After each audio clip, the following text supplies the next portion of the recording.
Hello दोस्तों, नमस्कार। स्वागत है आपके अपने YouTube channel super TET classes में। सभी भाई बहनों को प्यार भरा नमस्कार, सबको प्रणाम। आज हम सब पढ़ने वाले हैं शिक्षण के सूत्र। शिक्षण कौशल में सुपर टेट के सिलेबस में जो मेंशन किया गया है 10 नंबर का, आज हम सब शिक्षण के सूत्र में पूरा जितना शिक्षण सूत्र है सब इसी वीडियो में कवर कर देंगे। आप यदि वीडियो में बने रहें, सभी भाई बहनों से मैं निवेदन करता हूं, मैं गारंटी के साथ कहता हूं, आपको शिक्षण सूत्र पढ़ने में, याद करने में और एक भी सवाल पेपर में आपका गलत नहीं होगा, पूरी गारंटी के साथ। तो आप ईमानदारी से यदि वीडियो में बने हैं तो आप एक बार 5 से 10 मिनट के अंदर पूरा शिक्षण कौशल में, शिक्षण का सूत्र में सारे कवर कर देंगे। तो आप वीडियो में बने रहें। चलिए दोस्त, वीडियो को स्टार्ट करते हैं। शिक्षण के सूत्र का मतलब क्या होता है?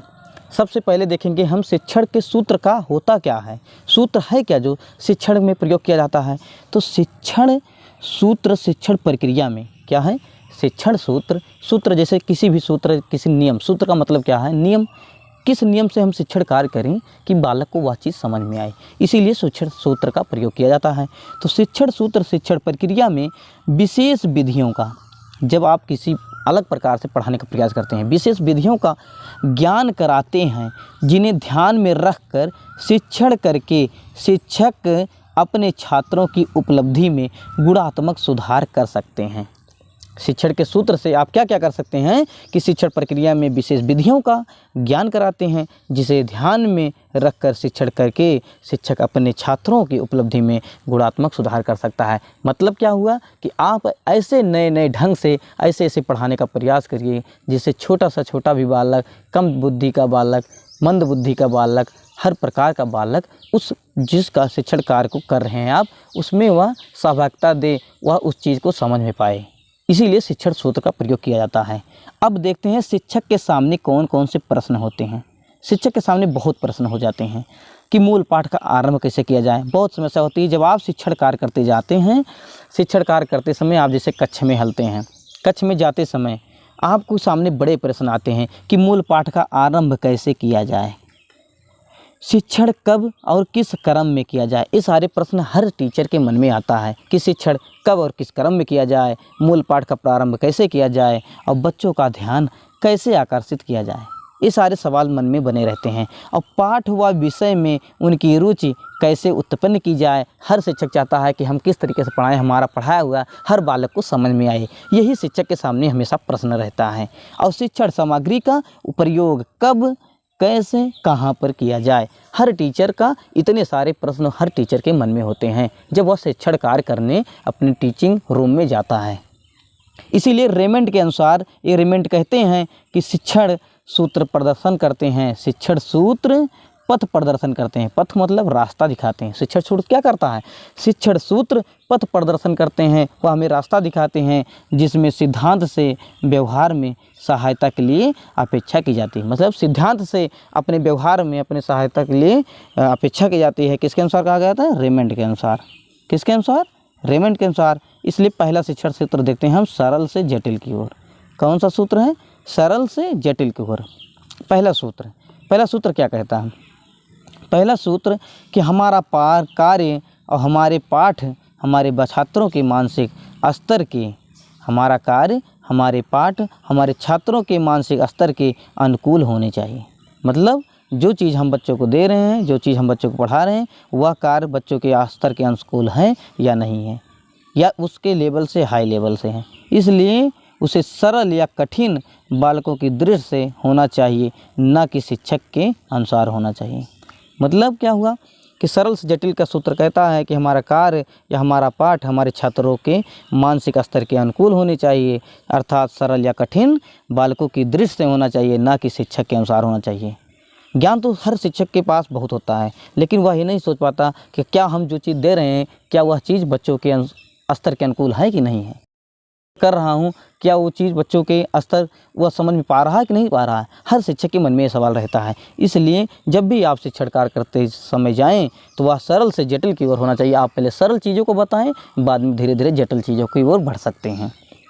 अब पेपर में कहाँ से क्वेश्चन बन सकता है, पहले हम देखेंगे क्वेश्चन कहाँ बनेगा।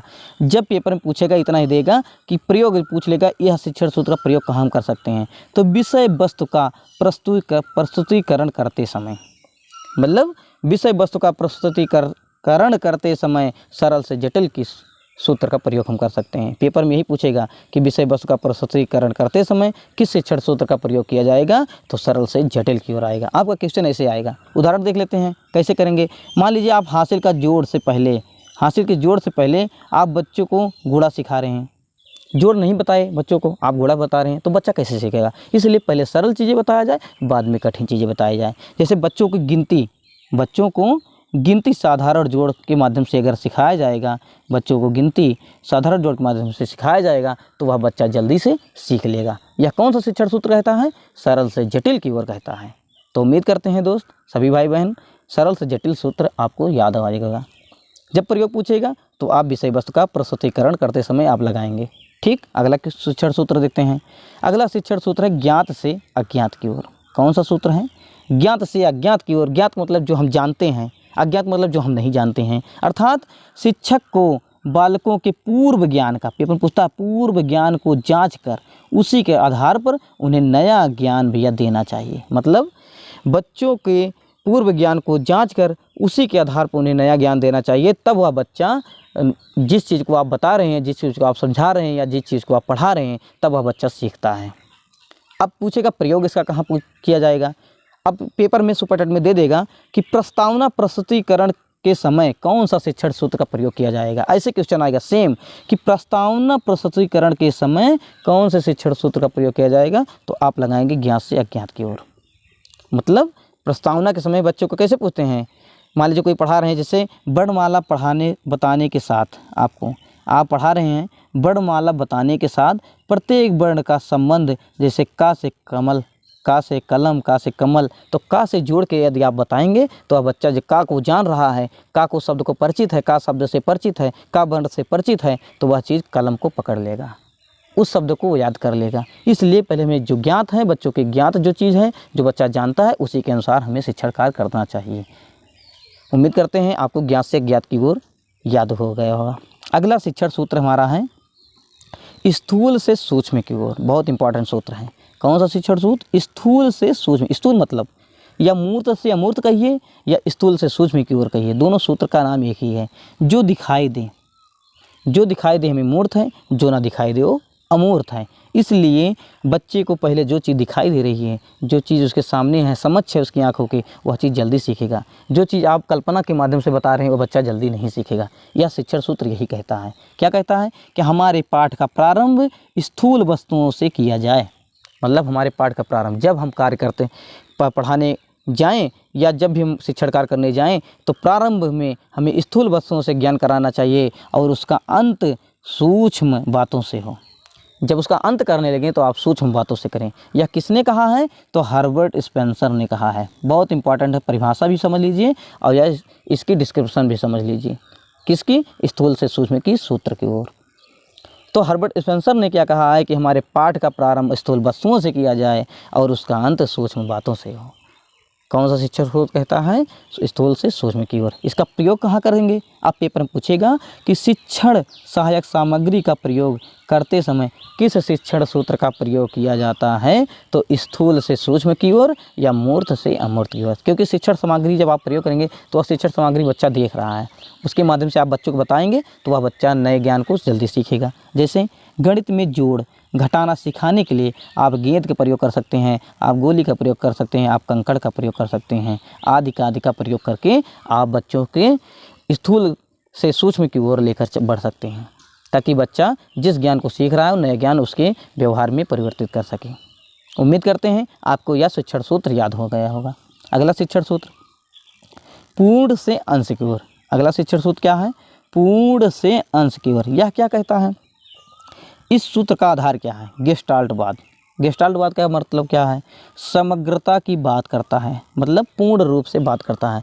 अब पेपर में सीडीपी आप जब पढ़ते होंगे गेस्टाल्टवाद पूछता है या कैसी सूझ है, या गेस्टाल्टवाद कहते हैं सूझ का सिद्धांत कहता है।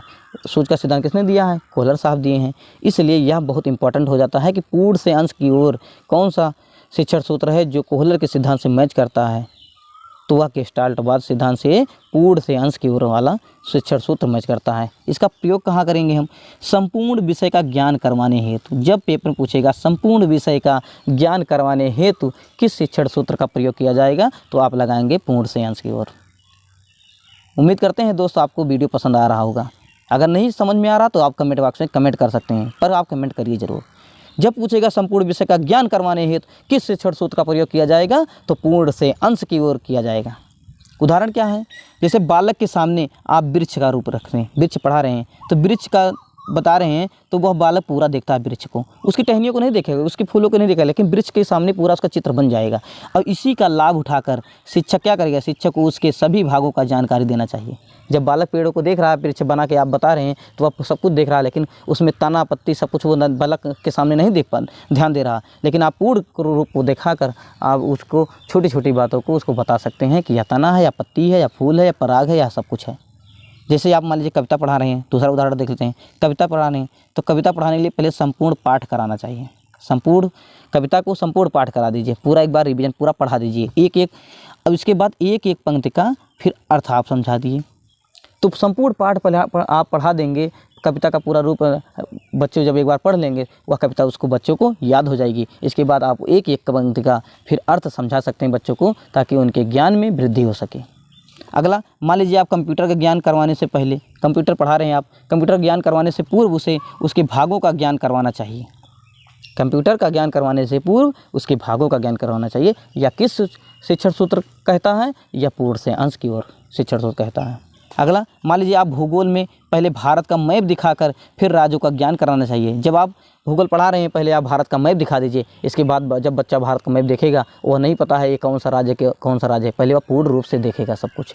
इसके बाद आप उसमें ध्यान बताइए कि या ए राज्य है या ए राज्य है या ए राज्य है। आप इस तरह से बताएंगे, पूर्ण से अंश की वजह बढ़ेंगे, तो आप बच्चा उसके ज्ञान में नई तरीके से वृद्धि होती जाएगी। उम्मीद करते हैं सभी भाई बहनों को यह शिक्षण सूत्र याद हो गया होगा। अगला शिक्षण सूत्र देखते हैं, अनिश्चित से निश्चित की ओर। अगला शिक्षण सूत्र क्या कहता है? अनिश्चित से निश्चित हो। अनिश्चित मतलब जो हमें नहीं निश्चित नहीं है, और जो निश्चित है, यह क्या कहता है कि बालकों के बौद्धिक विकास भी है। क्या है? बौद्धिक विकास का क्रम अनिश्चित से निश्चित की ओर होता है। तो बहुत इंपॉर्टेंट है, ये डिफिनीशन भी समझ लीजिए कि बालकों का बौद्धिक विकास कैसा होता है, उसका क्रम कैसा होता है। तो अनिश्चित से निश्चित की ओर होता है। जैसे अनुभव परिपक्वता के अभाव के कारण, अनुभव परिपक्वता के अभाव के कारण व कल्पना के अधिकता के कारण, बच्चा कल्पनाशील होता है बचपन में, वह उनके बारे में अपने मन में कुछ विचार बना लेता है। जब बच्चा कोई चीज़ देखता है, उसके मन में वह कल्पनाशील होता है, बहुत कल्पना करता है, उसके मन में कुछ ना कुछ विचार बना लेता है, जो अस्पष्ट होता है, अस्पष्ट होता है, अनिश्चित होता है, वह कभी कभी गलत भी होता है। कभी कभी होता है नहीं, बचपन में हम चीज़ धारणा बना लेते हैं ऐसा होगा, लेकिन जब वो जानकारी हमें होती है, बाद में बड़े होते हैं, तब हमें पता चलता नहीं ये चीज़ ऐसी नहीं थी, ऐसी होती है। इसलिए अनिश्चित से निश्चित की ओर बौद्धिक विकास का क्रम बालकों के अंदर होता है। इसका प्रयोग कहाँ कर सकते हैं? इस शिक्षण सूत्र का प्रयोग कहाँ कर सकते हैं? तो बालक बालिकाओं को वास्तविक ज्ञान करवाने हेतु इस शिक्षण सूत्र का प्रयोग कर सकते हैं। तो पेपर में कैसे पूछेगा सुपर में कि बालक बालिकाओं को वास्तविक ज्ञान करवाने हेतु किस शिक्षण सूत्र का प्रयोग किया जाता है, तो आप लगाएंगे आंसर में अनिश्चित से निश्चित की ओर लगाएंगे आप। जैसे आप मान लीजिए पढ़ा रहे हैं, देश प्रदेश या प्रमुख स्थल आदि छात्रों के अस्पष्ट व अनिश्चित ज्ञान को दूर करने के लिए आप पढ़ा सकते हैं। वह मानचित्र से पढ़ा सकते हैं, चित्र से पढ़ा सकते हैं, मॉडल आदि से पढ़ा सकते हैं।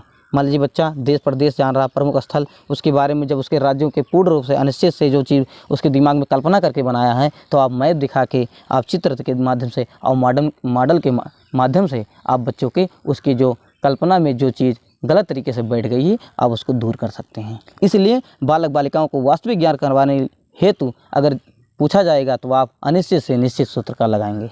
उम्मीद करते हैं दोस्त आप सभी को यह शिक्षण सूत्र याद हो गया होगा। अगला देखते हैं शिक्षण सूत्र विशिष्ट से सामान्य की ओर। कौन सा सूत्र है? विशिष्ट से सामान्य की ओर। यह सूत्र क्या कहता है? विशिष्ट से सामान्य की ओर, मतलब बहुत जो विशेष है, जो विशिष्ट बात करता है। तो इस सूत्र के अनुसार अध्यापक को छात्रों के सामने पहले किसी प्रकरण से संबंधित कई उदाहरण प्रस्तुत करने चाहिए। जब आप शिक्षण कार्य करते समय बालकों के सामने क्या कहता है यह शिक्षण सूत्र कि कई उदाहरण प्रस्तुत करना चाहिए और फिर उसी की सहायता से नियम स्पष्ट करने चाहिए। मतलब पहले कई उदाहरण बच्चों के सामने रख दीजिए, उसमें से कुछ ना कुछ उदाहरण ऐसा रहेगा जो बच्चा उसमें सक्रियता भाग निभाएगा, तो उसी की सहायता से आप उसमें नियम स्पष्ट कर दीजिए तुरंत। तो यह प्रयोग कहाँ होगा, इस शिक्षण सूत्र का प्रयोग कहाँ होगा, तो बालकों का ध्यान केंद्रित करने के लिए। जब आप कई उदाहरण देंगे बालकों के लिए, जब बालक को कई उदाहरण आप देंगे तो बालक उस समय उदाहरण को ध्यान से सुनेगा, उसको बताने का प्रयास करेगा, तो बालक का ध्यान केंद्रित होगा। इसलिए पूछा जाएगा जब भी पेपर में कि बालकों का ध्यान केंद्रित करने के लिए किस शिक्षण सूत्र का प्रयोग किया जाएगा, तो आप क्या लगाएंगे, आप तुरंत यही लगाएंगे विशिष्ट से सामान्य की ओर।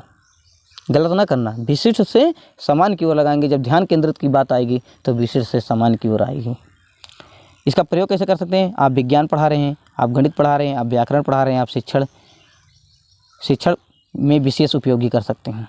आप विज्ञान जैसे पढ़ा रहे हैं, आप विज्ञान में कोई नियम आ गया, कोई समीकरण आ गया, गणित पढ़ा रहे हैं, व्याकरण पढ़ा रहे हैं, संधि समास पढ़ा रहे हैं, आप नियम बता रहे हैं, तो आप कई उदाहरण प्रस्तुत करेंगे पहले, इसके बाद उसी उदाहरण के माध्यम से आप बच्चों के सामने उस नियम को स्पष्ट कर देंगे, तो बच्चा ध्यान उसका केंद्रित रहेगा, वह चीज़ उसके दिमाग में छप जाएगी, वह कभी नहीं भूलेगा। आप इस तरीके से अगर पढ़ाएंगे तो आपका शिक्षण कार्य बहुत सफल माना जाएगा। अगला शिक्षण सूत्र क्या है, विश्लेषण से भैया संश्लेषण की ओर। यह क्या कहता है भैया, विश्लेषण से संश्लेषण की ओर सूत्र। किसी समस्या के प्रति, कोई समस्या है, कोई समस्या अगर मान लीजिए आ गई, तो ऐसे जीवित टुकड़े करना, उस समस्या के ऐसे जीवित टुकड़े करना कि जिनके जोड़ने पर समस्या का हल तैयार हो जाए। कोई समस्या है, उसको ऐसे टुकड़े में तोड़ दीजिए कि जिनके जोड़ने पर समस्या का हल भी तैयार हो जाए, और विश्लेषण कहलाता है। जब आप विश्लेषण का अर्थ समझ लीजिएगा, जब कोई चीज़ इकट्ठा है उसको आप तोड़ तोड़ के अलग अलग कर दे रहे हैं तो वह विश्लेषण कहलाएगा, लेकिन कोई चीज़ है जब उसको एक साथ जोड़ रहे हैं तो वह संश्लेषण कहलाएगा।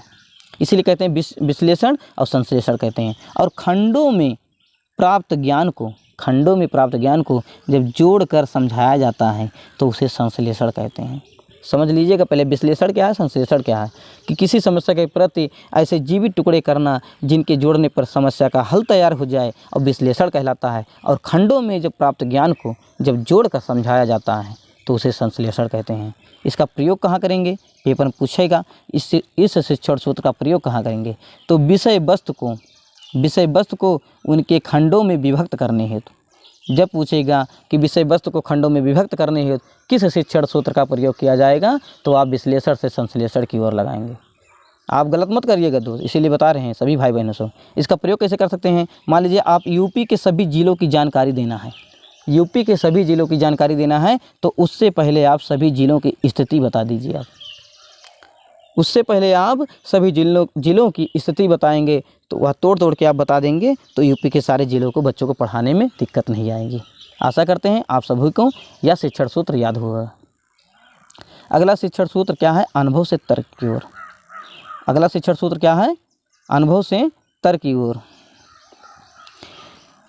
यह कहता है कि अनुभूत ज्ञान वह होता है, क्या है, अनुभूत ज्ञान वह होता है जिसे बालक अपने निरीक्षण व अनुभव द्वारा प्राप्त करता है। अनुभव से तर्क और क्या कहता है शिक्षण सूत्र, कि उसके इस अपूर्ण व अनिश्चित ज्ञान को वास्तविक व अस्थायी बनाने के लिए उसे तर्कयुक्त बनाना चाहिए। मतलब जब पूछेगा कि बालकों को ऐसा कार्य करना चाहिए, बालकों के साथ शिक्षक को चाहिए कि बालकों के सामने ऐसा बालकों को कार्य दिया जाना चाहिए जिसमें बालक सक्रिय रूप से भागीदार हो। जब वह सक्रिय रूप से बालक उस कार्य को करेगा, अपने अनुभव से वह ज्ञान जब सीखेगा, वह ज्ञान उसका अस्थायी होगा। इसलिए देख लीजिए इसमें लिखा है, वह ज्ञान जब शुद्ध अपने आप करेगा तो अस्थायी बना रहेगा, वास्तविक रहेगा, और वह अनिश्चित से दूर हो जाएगा। उसे तर्कयुक्त बच्चा वह तरीके से सीख जाएगा, उसके दिमाग में अस्थायी रूप से वह ज्ञान बना रहेगा। तो जब पूछा जाएगा पेपर में उसका प्रयोग कैसे होगा, तो जब पूछेगा करके सीखने के समय किस शिक्षण सूत्र का प्रयोग किया जाता है, तो आप आंसर में लगाएंगे अनुभव से तर्क की ओर। क्या लगाएंगे, अनुभव से तर्क की ओर। उम्मीद करते हैं आपका शिक्षण सूत्र ये तैयार होगा। अगला शिक्षण सूत्र है लास्ट। अगला शिक्षण सूत्र लास्ट है, मनोवैज्ञानिक क्रम से तर्क की ओर। क्या शिक्षण सूत्र है, मनोवैज्ञानिक क्रम से तर्क संगत की ओर। यह शिक्षण सूत्र क्या कहता है कि बालक की शिक्षा उसकी रुचियों, रुझानों और क्षमताओं व जिज्ञासाओं के अनुसार प्रदान करनी चाहिए। मनोविज्ञान क्या कहता है कि बालक को जो चीज़ ज़रूरत है, जो चीज़ में उसका मन है वही चीज़ पढ़ाया जाए। इसीलिए तो कहा जाता है बाल केंद्रित शिक्षा, कि बालक कि उसकी रुचियों, उसके रुझानों, उसकी क्षमताओं व जिज्ञासाओं के अनुसार प्रदान करनी चाहिए। ऐसी शिक्षा बालक के अनुसार देनी चाहिए। और जैसे जैसे बालक उसके ज्ञान का विकास होता जाए, उसे विषय का तार्किक व क्रमबद्ध ज्ञान प्रदान किया जाए। मतलब पहले मनोवैज्ञानिक तरीके से बालक के अनुसार पढ़ाइए आप। जब बालक सीखता जाएगा धीरे धीरे, आप उसे तर्क संगत की ओर बढ़ सकते हैं लेकर। यह क्या शिक्षण सूत्र कहता है? तो मनोवैज्ञानिक क्रम से तर्क संगत की ओर यह शिक्षण सूत्र कहता है। एस के अग्रवाल जी कहते हैं कि छोटी कक्षाओं के लिए बहुत इंपॉर्टेंट है, ये परिभाषा पूछा जा सकता है। छोड़ेंगे नहीं दोस्त, उम्मीद करते हैं आपका एक भी क्वेश्चन गलत नहीं होगा। इतनी मेहनत कर रहे हैं आप सबके लिए, आपका पूरा उम्मीद पे खरे उतरेंगे। एस के अग्रवाल जी कहते हैं कि छोटी कक्षाओं के लिए हमें मनोवैज्ञानिक क्रम का प्रयोग करना चाहिए। छोटी कक्षाओं के लिए हमें मनोवैज्ञानिक क्रम का प्रयोग करना चाहिए। और ज्यों-ज्यों बालक ऊंची कक्षाओं में पहुंचते जाएं, त्यों-त्यों हमें तर्कात्मक क्रम का प्रयोग करना चाहिए। मतलब तर्क के क्रम का प्रयोग करते जाना चाहिए। प्रयोग इसका कहाँ कर सकते हैं? तो बालकों को सिखाने के लिए प्रोत्साहित करने हेतु, बालकों को सिखाने के लिए प्रोत्साहित करने के लिए बालक को प्रोत्साहित कर सकते हैं, मोटिवेट कर सकते हैं पढ़ने के लिए। तो किस शिक्षण सूत्र से? तो मनोवैज्ञानिक क्रम से तर्क संगत की ओर। क्योंकि जब बालक को प्रोत्साहित करेंगे, बालक जो चाहेगा, जिसमें उसका मन लगेगा, वही चीज़ आप पढ़ाएंगे, उसके अनुसार पढ़ाएंगे, तो बालक सक्रिय रूप से भागीदार होगा। जो चीज़ आप कहेंगे बालक का तुरंत करने के लिए तैयार हो जाएगा। इसका उदाहरण कैसे प्रस्तुत कर सकते हैं? मान लीजिए भाषा शिक्षण में, भाषा मान लीजिए पढ़ा रहे हैं, तो भाषा में शिक्षण का तार्किक क्रम कैसा होता है? पेपर में पूछा जाता है भाषा में शिक्षण का तार्किक क्रम कैसा होता है? तो पहले वर्ण एवं ध्वनि के बाद वाक्य पढ़ाया जाए। पहले वर्ण सिखाया जाए एवं ध्वनि के बाद वाक्य बताया जाए। लेकिन मनोवैज्ञानिक क्रम क्या कहता है? पहले वाक्य, फिर वर्ण और ध्वनि बताया जाए। पूछा जाता है पेपर में कि भाषा में शिक्षण का तार्किक क्रम कैसा होता है? तो पहले वर्ण बताया जाए या ध्वनि के बाद तब वाक्य बताया जाए। लेकिन मनोवैज्ञानिक क्रम क्या कहता है? तो पहले वाक्य बताया जाए, फिर वर्ण और ध्वनि बताया जाए। उम्मीद करते हैं दोस्त आप सभी को शिक्षण सूत्र पूरा तैयार हो जाएगा। इसी वीडियो को आज आप 1 से 2 बार देख लेंगे। उम्मीद करते हैं पूरे के पूरा आपका शिक्षण सूत्र तैयार हो गया होगा। तो सभी भाई बहनों को विनम्र निवेदन है, यदि वीडियो पसंद आया है तो वीडियो को प्लीज़ लाइक कर दें और ईमानदारी से आप चैनल को सब्सक्राइब कर लें अगर ऐसे ही वीडियो चाहते हैं तो उम्मीद करते हैं दोस्त आप सभी को वीडियो पसंद आया होगा। मिलते हैं एक अलग टॉपिक, अलग वीडियो में। तब तक के लिए जय हिंद।